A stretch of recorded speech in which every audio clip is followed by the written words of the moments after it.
As Craig here, product manager at Broker Engine, I wanted to walk you through a key challenge I had many years ago, which was being able to provide a client with a quote, a very quick quote of, roughly the funding position, how much money they're going to need, and also roughly the repayments and based on different terms and the rough interest rates and things like that. And what you'd end up doing, of course, is you might have a little template and you fill that out and then you send it off, and then they come back and they go, oh, what if it's 450 or 400? What if I do a land and build now? So what we've done, I solved that, and I solved that inside a Broker Engine by allowing for a deal or a lead to have multiple funding positions, so you can run different scenarios and different quotes. And so, for example, what you're looking at here is Broker Engine, and you're looking at, we're on the funding position pages, and the first thing we have is a range of different funding deal types or funding position templates. So you'll note here, this one's a refinance, so it's talking about what's the existing loans that you're refinancing, what's the registration fee, outgoing lender fees, and things like that. And there you get sort of more granular, and you can look at the particular different fees if you want to break it down, or just put in the headline amount or estimate. But what you want to do, so what I've done is, now if I want to do a quick quote, I'd come into here and I'd sort of choose what are they doing, they're purchasing.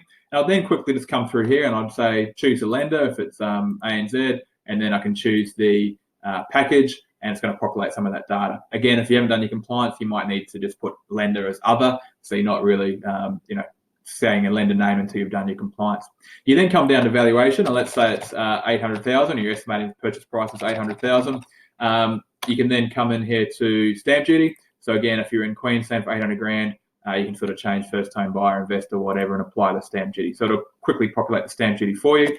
Solicitor fees and incidentals, normally I use 2.5 grand generally as a round number, but of course you can break that down if you wish, but I just sort of use 2.5 grand.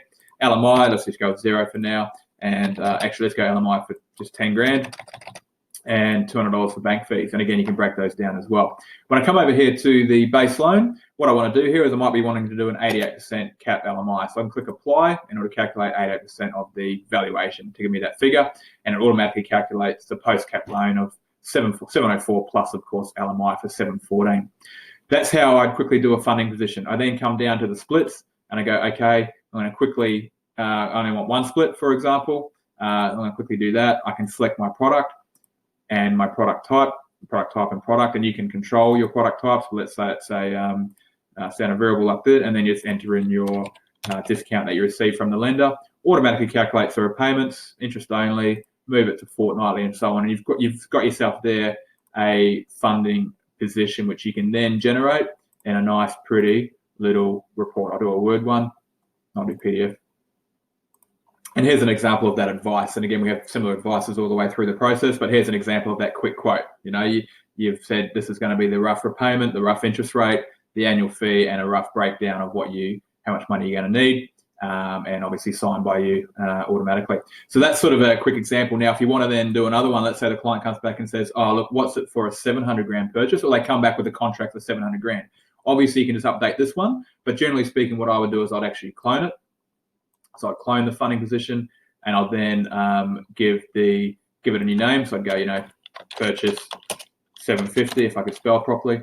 And then all I do now is just come through, change this order to 750, like so.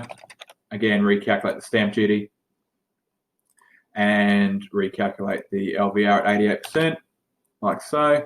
And then again, just update that one there to 670 to match, and again it'll recalculate the repayment. So again, I've now created a new funding position. I've just copied the old one, kept the same pricing, and I can now run the report again for that scenario. So now I've got two scenarios. I've got the purchase 750, and I guess if I'd rename that one the original purchase for 800 grand. When the client comes back and says, all right, let's go with the 800 grand land and build option, what it might be, you can then just go select default, and that's the one you're using going forward.